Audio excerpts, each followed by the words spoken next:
کہ امریکہ میں اس وقت ایک بہت بڑی لابی ہے جس کو آپ بھارتی نژاد کہتے ہیں، انڈین امریکنز.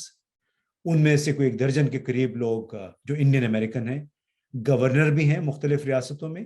پھر صدر جو بائیڈن کی ایک مشاورتی کونسل ہے، اس میں بھی کوئی 50 کے قریب لوگ بالکل بھارتی نژاد ہیں، وہیں پہ پلے بڑے ہیں، 2nd جنریشن کے امریکی ہیں، اور ظاہر ہے ان کا اپنا ایک اثر ہے.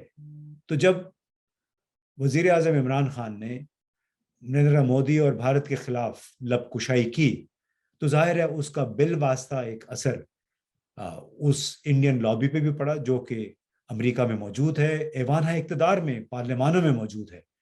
تو ظاہر ہے انہوں نے پھر اس کی پیش بندی بھی کی. پیش بندی یہی کی کہ اس انداز میں انہوں نے ایڈوکیسی کی نئی انتظامیہ کے ساتھ. انہیں جب جنوری 2021 میں جو بائیڈن برسر اقتدار آئے، اس کے بعد سے آپ کو معلوم ہے کہ نہ انہوں نے خود عمران خان یعنی اس وقت کے وزیر اعظم کو کوئی فون کیا، کوئی دعوت دی، بلکہ وزیر خارجہ اینٹونی بلنکن نے بھی اپنے ہم منصب شاہ محمود قریشی یا خود وزیر اعظم عمران خان کے ساتھ کوئی فون پہ بات چیت کرنے کی زحمت گوارا نہیں کی. اس سے صاف ظاہر ہو گیا تھا کہ بائیڈن انتظامیہ نے بنیادی طور پہ پاکستان کے ساتھ تعلقات کو ڈاؤن گریڈ کر دیا ہے.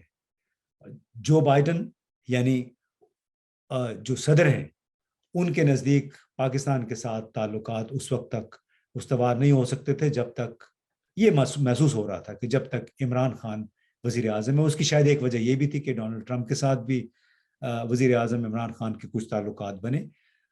ایک اور تیسری بڑی وجہ جو پاکستان کے لیے نقصان کا باعث بنی وزیر اعظم کے ایک بڑے دو ٹوک بیان کی وجہ سے. وہ دو ٹوک بیان یہ تھا کہ پاکستان کا سیاسی اور اقتصادی مستقبل چین کے ساتھ جڑا ہوا ہے. اب آپ کو معلوم ہے کہ چین کے پیچھے ہاتھ دھو کے پڑا ہوا ہے امریکہ اور اس کے دوسرے اتحادی، اور چین ہی کے مقابلے کے لیے امریکی انٹیلیجنس ادارے CIA نے 2021 میں 7 اکتوبر کو ایک چائنا مشن سینٹر کے قیام کا اعلان کیا. اور اس سینٹر کا بنیادی مقصد ہے چین کے بڑھتے ہوئے اثر و نفوذ کو محدود کرنا اور اس کے حوالے سے کوئی حکمت عملی ترتیب دینا. تو یہ 3 بڑے فیکٹر تھے، یعنی چین کے ساتھ تعلقات، پھر نریندر مودی کے خلاف بڑی ایک جارحانہ کیمپین جو عمران خان نے چلائی، اور غالباً جو ٹرمپ کے ساتھ ان کا ایک ایسوسیٹ کیا جاتا تھا کہ بعض لوگوں نے بلکہ یہ بھی کہا کہ عمران خان پاکستانی ٹرمپ ہیں.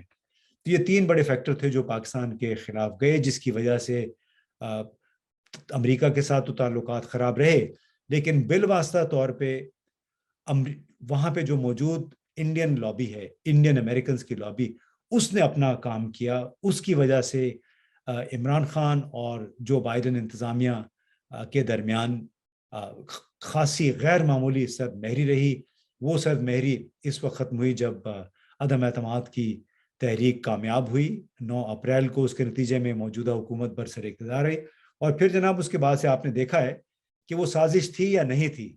یعنی جو کیبل تھی ہمارے سفیر کی بھیجی ہوئی واشنگٹن سے، اس میں انہوں نے واضح طور پہ کہا تھا کہ عدم اعتماد کا ذکر کی تحریک کا ذکر وہاں بھی ڈونلڈ لو کے ساتھ ان کی ملاقات میں آیا، اور انہوں نے یہ بھی کہا کہ اگر یہ عمران خان کی حکومت جب تک ہے تو ہمارے تعلقات بہتر نہیں ہو سکتے.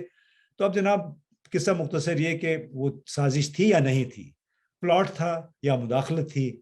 حقیقت یہ ایک ضرور تھی کہ امریکہ کی موجودہ انتظامیہ کو پاکستان کے سابق وزیر اعظم عمران خان اور ان کی حکومت کے ساتھ مسائل تھے، ان کو پسند نہیں کرتے تھے. اور جو ہی وہ حکومت ختم ہوئی ہے، ہمارے وزیر خارجہ کو دورہ امریکہ کی دعوت بھی مل گئی، اور ابھی کچھ اور ایسے بھی اشارے مل رہے ہیں شاید IMF کے ساتھ جلد ہی کوئی معاہدہ بھی ہمارا ہو جائے. تو سازش تھی یا نہیں تھی، پاکستان کی سابقہ حکومت ناپسندیدہ تھی واشنگٹن میں، اور لگتا ہے کسی وجہ سے اس کا خاتمہ بھی ہوا.